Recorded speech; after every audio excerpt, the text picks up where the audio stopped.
ikhwan dan akhwat yang dirahmati Allah Subhanahu wa taala, di antara adab-adab yang harus kita perhatikan yaitu ketika kita masuk dalam grup, ya, saya ingatkan jangan terlalu banyak grup, ya. Karena kalau terlalu banyak grup, kita pun tidak bisa mengambil faedah karena kemampuan kita terbatas, waktu kita terbatas. Bikinlah grup secukupnya, ya, secukupnya. Dan saya ingatkan kepada ikhwan dan akhwat, tidak boleh memasukkan seorang kepada grup tertentu kecuali dengan izin darinya, ya. Banyak yang terjadi dimasukkan ke grup tanpa diketahui, tahu-tahu dimasukkan ke grup, ya, tahu-tahu dimasukkan ke grup. Ini tidak boleh. Seorang kalau minta seorang masuk ke suatu grup atau dimasukkan harus minta izin, ya, harus minta izin. Jangan serta-merta dia kirim terus dimasukkan akhirnya dimasukkan dalam grup tanpa izinnya. Dan saya ingatkan jangan terlalu banyak grup. Barang siapa yang terlalu banyak grup, dia hanya buang-buang waktunya, ya. Semakin banyak message yang masuk dan dia penasaran untuk membuka, begitu banyak grup maka akan banyak yang dia lihat dan itu akan membuang-buang waktunya. Batasi grup, ya, secukupnya, ya, batasi grup secukupnya, ya. Kalau bisa cuma 5-6 grup sudah cukup lah. Ada grup buat dakwah misalnya, grup keluarga misalnya, grup silaturahmi, ya, terus grup pekerjaan misalnya, ya. Sudah, jangan banyak. Grup dakwah juga kebanyakan juga tidak ada faedahnya. Grup ini, grup anu, kebanyakan, ya, enggak ada faedahnya. Kita tidak bisa istiab, kita tidak bisa menguasai, ya. Bikin grup secukupnya, dan jangan biasakan grup banyak-banyak. Teman terlalu banyak pun kita nggak bisa menunaikan hak mereka sebagai kawan-kawan kita, ya. Dan kita tidak ingin waktu kita terbuang-buang.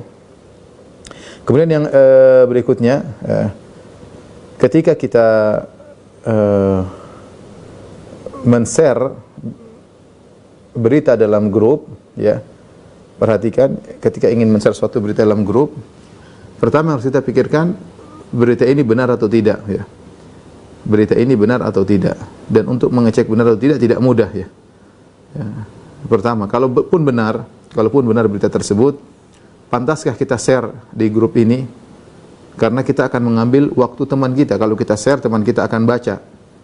Kita akan mengambil waktunya. Apakah memang berhak dia membuang waktunya untuk baca berita yang kita share? Kalau menurut kita memang berhak dia membuang waktunya untuk baca berita yang kita share, silakan. Tapi kalau menurut kita nggak penting, dia nggak perlu tahu juga, nggak apa-apa, ya. Ya sudah, tidak usah kita share, ya. Tidak usah kita share. Jadi meskipun berita yang sampai kepada kita benar, tahapan berikutnya kita lihat manfaat atau tidak, berhakkah teman saya untuk membaca berita tersebut, perlu atau tidak, ya. Kalau kita merasa perlu, silakan, tidak apa-apa. Artinya memang berhak dia membuang waktunya untuk baca berita yang kita sebarkan. Kalau menurut kita tidak pantas, ya, kita buang-buang waktu dia, nggak usah kita share, ya. Kemudian juga ketika dalam grup, ya, jangan terlalu sering, sedikit-sedikit share kabar, ya, share berita, ya. Bahkan meskipun itu ilmu syar'i, ya. Kalau secara alam nyata saja, ya, Nabi SAW memilih waktu-waktu untuk memberi nasihat, ya. Tidak setiap saat, itu di alam nyata, ya, dengan tatap muka langsung. Apalagi cuma di dunia maya, ya. Jangan setiap sedikit-sedikit kemudian nge-share. Ketika terlalu banyak maklumat yang disampaikan, akhirnya tidak akan masuk ke hati dan mungkin tidak dibaca. Tujuan kita untuk menyebarkan faedah akhirnya tidak bermanfaat, ya. Maka pilih waktu-waktu yang pas, ya, untuk dibagi share ilmu, karena kita ingin ilmu tersebut bermanfaat dan dibaca. Adapun sedikit-sedikit share, ya. Akhirnya hanya menghabiskan paket data orang lain, kuota orang lain, dan hanya memenuhi sampah dalam grup yang tidak bermanfaat. Maka tidak sering-sering kita men-share. Ada waktunya kita men-share berita. Tadi kita lihat manfaat atau tidak, apakah berhak berita ini menghabiskan waktu kawan kita atau tidak, ya. Kalau memang baik silakan di-share dan jangan terlalu sering-sering. Demikian juga berkaitan dengan candaan. Kita tahu di antara hal yang menyenangkan dalam grup, ya, adalah bercanda, ya. Bercanda, ya, apalagi kalau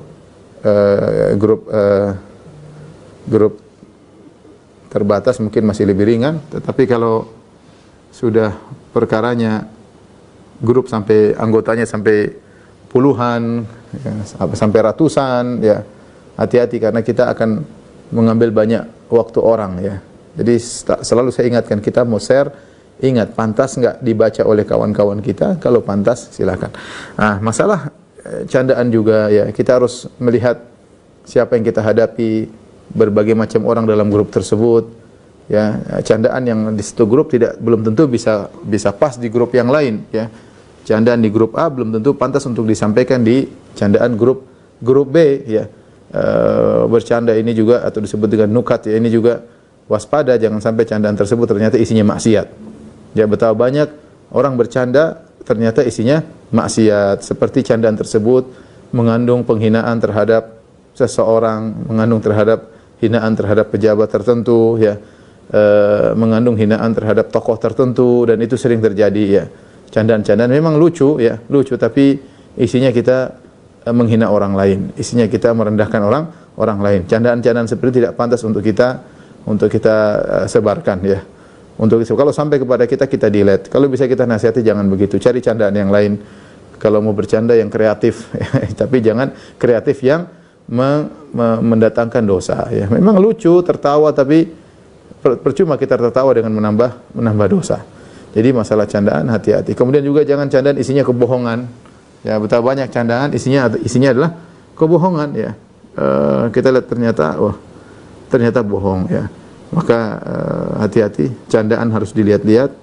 Kita sedang bermedsos, jangan kita tambah maksiat di dalam medsos yang kita gunakan.